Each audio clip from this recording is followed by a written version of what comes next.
vlogs ay sina maata magmarko ta karon og buongon or pomelo nga tamis kayo.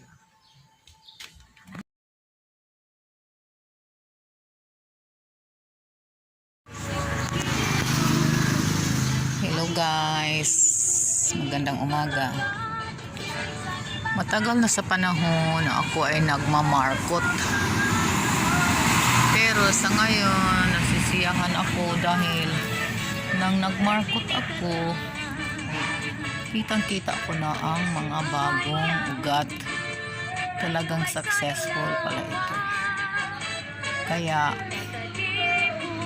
magmarkot na naman ako para sa pomelong napakaganda at napakatamis.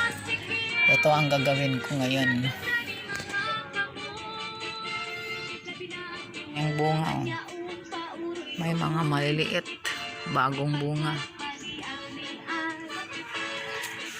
May malalaki na. At yung iba, pinipitas na, kinakain na.